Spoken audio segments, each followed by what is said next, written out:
NCTE নোটিফিকেশনের মতে স্নাতক স্তরে 50% নম্বর এবং বিএড থাকা বাঞ্ছনীয়, এবং সেই অনুযায়ী প্রার্থীরা প্রাথমিক স্তরে ক্লাস 1 থেকে 5 শিক্ষকের জন্য যোগ্য হিসেবে বিবেচিত হয়।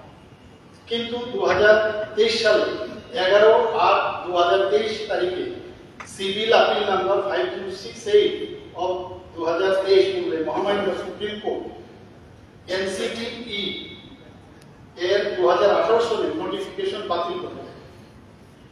এই নোটিফিকেশন বাতিল করে দেওয়ার পরে বিএড প্রার্থীরা প্রাথমিক স্তরের যে ক্লাস 1 থেকে 5 শিক্ষক পদে নিয়োগের জন্য অযোগ্য হয়ে যায়। এনসিটিই দপ্তরকে স্পষ্টীকরণ দেয় যে মাননীয় সুপ্রিম কোর্টের রায় অনুযায়ী যারা বিএড পাস করা প্রার্থীরা under graduate teacher for class 1 to 5 tab 1 এর জন্য যোগ্য বলে বিবেচিত হবে।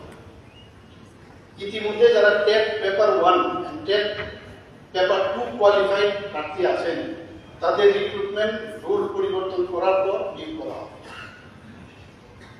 তৃতীয় নম্বর হচ্ছে ত্রিপুরা মধ্যশিক্ষা অধিকারের অধীনে স্নাতকোত্তর শিক্ষক এসটি পিজিটি, স্নাতক শিক্ষক এসটিজিটি এবং স্পেশাল এডুকেটর শিক্ষকের বর্তমান শূন্য পদগুলোকে পূরণ করার জন্য সম্প্রতি রাজ্য অর্থ দপ্তরের অনুমোদন পাওয়ার জন্য একটি প্রস্তাব পাঠানো হয়েছে।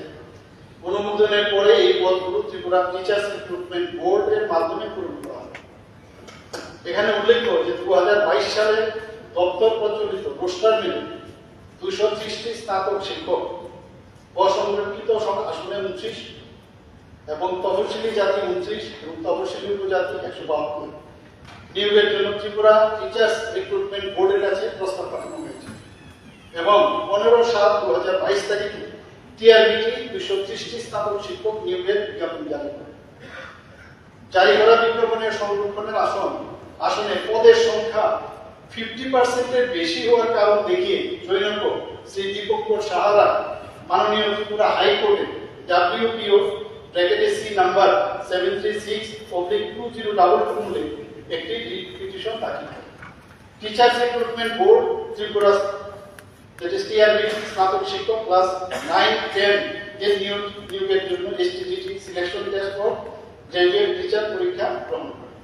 তো এই হচ্ছে অবস্থা, যে কারণে আমাদের ইচ্ছা থাকতো আমরা এই সমস্যা আমি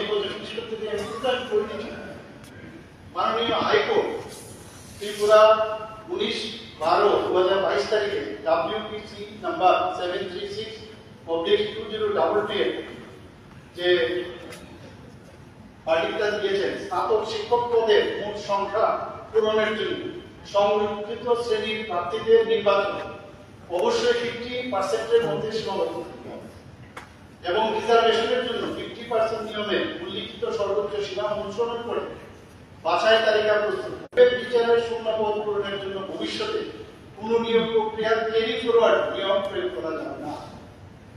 পরবর্তী সময়ে উক্ত রায়ের পর রাজ্য সরকার রিভিউ পিটিশন দাখিল করে 09/2023 কিন্তু মাননীয় হাইকোর্ট ত্রিপুরা 4/4/2023 তারিখে একটি রায়দানের মাধ্যমে উক্ত রিভিউ পিটিশন বাতিল করে।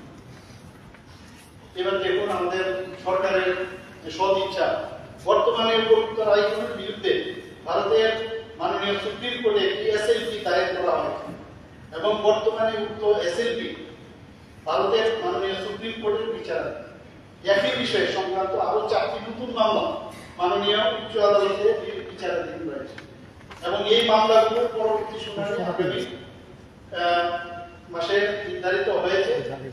মাননীয় উচ্চ আদালত অথবা মাননীয় সুপ্রিম কোর্ট রায়দানের পর উক্ত 230টি স্নাতক শিক্ষক এসটিজিটি এবং নিয়োগ প্রক্রিয়া teachers recruitment board Tripura TRBT দ্বারা যারা নির্বাচিত প্রার্থীরা হয়েছে তাদের নিয়োগ সম্পন্ন করা হবে। এ হচ্ছে কারণ প্রায় সময় এই বিষয়টা নিয়ে কিছু কথা এবং অনেকে যায় যায়, এই হচ্ছে আসল বিষয়।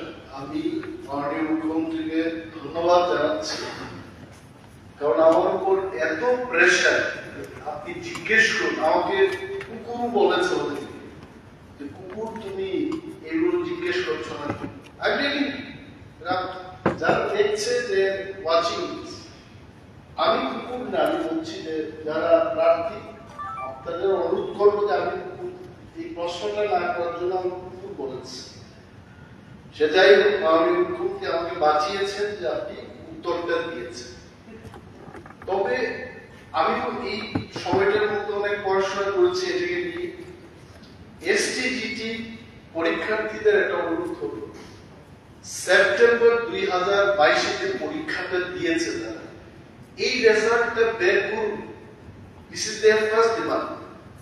টেট 1 টেট 2 সংক্রান্ত ব্যাপারটা হচ্ছে টেট 1 এর প্রবলেম আছে, টেট 2 কোনো প্রবলেম নেই, তাহলে টেট 2 তে নিউ শুরু করে দিন, এটা হচ্ছে দাবি। That's it.